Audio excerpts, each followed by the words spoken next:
فا جو یہ کس چیز کا میننگ دیتا ہے؟ تفید التشریک فی الحکم مع الترتیب والتعقیب، یہ ایک تو حکم اور اعراب دونوں میں شرکت پیدا کر دیتا ہے، یعنی معطوف اور معطوف علیہ کے درمیان حکم اور اعراب میں شرکت کا میننگ پیدا کر دیتا ہے، یعنی معطوف اور معطوف علیہ کو شریک کر دیتا ہے میننگ میں اور اعراب میں، مگر اس کے ساتھ ساتھ یہ ترتیب اور تعقیب پر بھی دلالت کرتا ہے، اس کے ساتھ ساتھ یہ ترتیب اور تعقیب پہ دلالت کرتا ہے۔ اس کا کیا میننگ ہے؟ ترتیب سے مراد ہے وقوع المعطوف بعد المعطوف علیہ، کہ جو معطوف ہے یعنی فا کے بعد جو لفظ ہے وہ معطوف علیہ سے بعد میں واقع ہو۔ تعقیب کا میننگ کیا ہے؟ تعقیب کا مطلب ہوتا ہے وقوع المعطوف عقب معطوف علیہ بلا مہلہ، کہ معطوف جو ہے وہ معطوف علیہ کے بعد واقع ہوا کسی مہلت کے بغیر، کسی مہلت کے بغیر، یعنی اس کے بعد ڈائریکٹ واقع ہوا، یعنی بیچ میں زمانہ ہو سکتا ہے، بیچ میں زمانہ ہو سکتا ہے، لیکن جو فا کے بعد چیز ہے وہ ڈائریکٹ فا سے پہلے جو لفظ ہے اس کے بعد واقع ہوا۔ مثلا میں کہوں گا تزوجت فولد لی، تزوجت فولد لی، کہ میں نے شادی کی اور مجھے بچہ ہوا، میں نے شادی کی مجھے بچہ ہوا۔ سب کو پتا ہے کہ شادی کے بعد ڈائریکٹ دوسرے دن بچہ نہیں آئے گا، کم سے کم اس میں 7 6 8 9 مہینے لگیں گے، مگر یہ چیز ہے کہ جو تزوجت جو ہی میں نے شادی کی اس کے بعد ہی بلا کسی مہلت کے، یعنی مہلت سے یہاں پہ مراد مدت نہیں ہے، مہلت سے یہ چیز مراد ہے کہ ڈائریکٹ جو فا کے بعد جو چیز ہوگی وہ ڈائریکٹ فا سے پہلے والی چیز ہو اس کے بعد ڈائریکٹ واقع ہو جاتی ہے، اگرچہ اس کے درمیان کوئی زمانہ موجود ہو بھی۔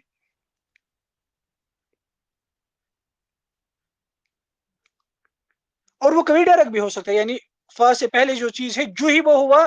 اس کے بعد ہی دوسری چیز واقع ہوئی۔ مثلا دخل الخطیب فانصت الناس،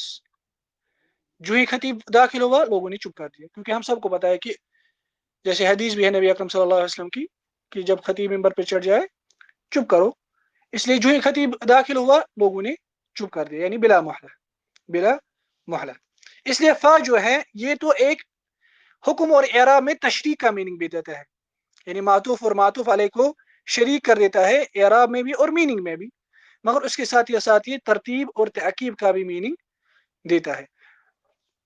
تعقیب اور ترتیب کا بھی میننگ دیتا ہے۔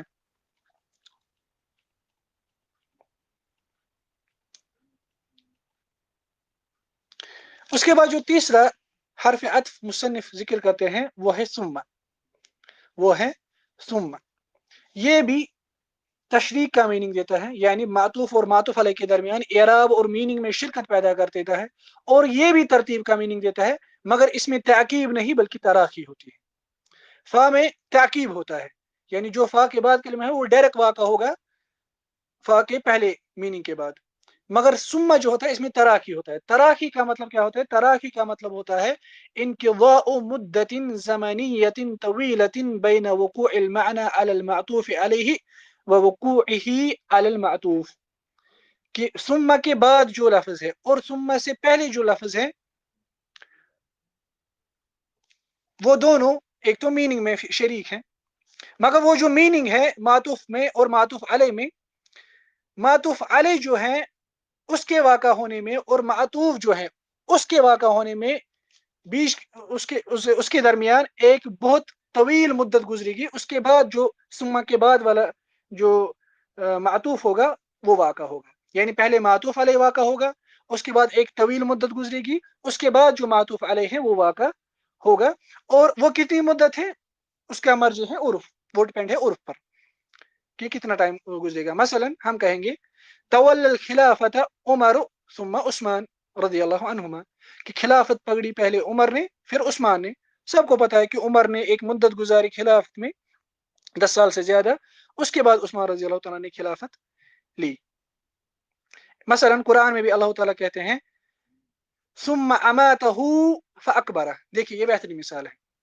یہ بہترین مثال ہے، سورہ عبسہ کی مثال، اس میں فا کی بھی مثال آ گئی اور ثم کی بھی مثال آ گئی، اس سے تعقیب اور تراخی میں آپ کو ڈفرنس سمجھائے گی۔ دیکھیے ثم اماتہ فاکبرہ، اس کے بعد اس کو مارا فاکبرہ اور قبر میں داخل کیا، سب کو پتا ہے کہ جو ہی انسان مرتا ہے اس کے بعد ڈائریکٹ اس کو قبر میں داخل کیا جاتا ہے، یہ ہے تعقیب۔ مگر اس کے بعد اللہ تعالیٰ کیا کہتے ہیں؟ اس کے بعد اللہ تعالیٰ نے نہیں کہا فَإِذَا شَاءَ أَنشَرَ، اس کے بعد اللہ تعالیٰ نے کہا ثُمَّ إِذَا شَاءَ أَنشَرَ، کیونکہ قبر میں داخل ہونے کے بعد اور قیامت کے درمیان جب انسان قیامت کے بعد کھڑا کیا جائے گا واپس، اس میں بہت طویل مدت ہے، یعنی انسان کے وقت کے اعتبار سے، ورنہ اللہ تعالیٰ کے یہاں اس وقت کی کوئی اہمیت نہیں ہے۔ دیکھیے فَأَكْبَرَ ثُمَّ أَمَاتَهُ فَأَكْبَرَ، مارا، اس کے بعد بالتعقیب قبر میں داخل کیا، ثم اس کے بعد بہت طویل مدت گزرے گی، اس کے بعد اس کو واپس اللہ تعالیٰ کھڑا کرے گا قیامت کے دن۔ ثم جو ہے یہ حکم اور اعراب میں معطوف اور معطوف علیہ کو شریک کر دیتا ہے، ترتیب کا بھی میننگ دیتا ہے، یعنی معطوف علیہ پہلے واقع ہوگا، اس کے بعد معطوف واقع ہوگا، مگر اس میں یہ چیز ہے کہ اس میں تراخی ہے، اس میں تراخی ہے۔ تراخی جو ہم نے کہا انقضاء مدت زمنیت طویلہ، یعنی معطوف اور معطوف علیہ کے درمیان، یعنی ان دونوں کے واقع ہونے کے درمیان ایک طویل مدت گزرے گی، اس کے بعد معطوف واقع ہوگا۔ چوتھا جو حرف عطف مصنف ذکر کرتے ہیں وہ ہے او، وہ ہے او۔ او جو ہے جیسا کہ ہم نے پہلے کہا کہ یہ پہلی قسم کے عطف میں سے داخل ہوتا ہے، یہ بھی معطوف اور معطوف علیہ کو شریک کرتا ہے اعراب میں بھی اور میننگ میں بھی، اعراب میں بھی اور میننگ میں بھی۔ مثلا رأیت زیدا او امرا، میں نے زید یا امر کو دیکھا، دیکھنے میں دونوں شریک ہے، اعراب میں بھی دونوں شریک ہے، زیدن بھی منصوب ہے، امرن بھی منصوب ہے، زیدن پہ بھی دیکھنے کی عمل ہوئی، امرن پہ بھی، یعنی دونوں اعراب اور میننگ دونوں میں شریک ہیں، لیکن اس کے بعد اس کی کچھ اور میننگ بھی ہوتے ہیں۔ ایک تو یہ معطوف اور معطوف علیہ کے درمیان شرکت پیدا کر دیتا ہے میننگ میں اور اعراب میں، جیسا کہ ہم نے اس سے پہلے کہا، لیکن اس کے بعد اس کے اور میننگ بھی ہوتے ہیں depending upon the context, depending upon اس سے پہلے کیا ہے۔ ایک میننگ اس کا ہوتا ہے التخیر، التخیر یعنی دو چیزوں کے درمیان انسان کو اختیار دینا۔ مثلا تزوج زینب او اختها، تزوج زینب او اختها، یا تو زینب سے شادی کرو یا اس کی بہن سے شادی کرو۔ یہاں پہ ہم اس کو نہیں کہیں گے کہ یہاں پہ یہ جم کا میننگ دیتا ہے، یعنی دونوں کی دونوں سے شادی کر لو، کیونکہ ہمیں پتہ ہے شریعت میں انسان دو بہنوں کے ساتھ ایک ساتھ شادی نہیں کر سکتا، اس لیے یہاں پہ یہ تخیر کا میننگ دیتا ہے۔ اور یہ تخیر کا میننگ غالباً تب دیتا ہے جب اس سے پہلے امر ہوگا، جیسے ہم نے یہاں کہا تزوج، شادی کر لو یا زینب سے یا اس کی بہن سے۔ امر کے بعد جب او آئے گا غالباً اس کا میننگ ہوتا ہے تخیر، یعنی دو چیزوں میں اختیار دینا، یا یہ کبھی اباحت کا، یعنی کسی چیز کو مباح کرنا، کسی شخص کے لیے اس کو کرنا کہ آپ کے لیے جائز کرنا ہے،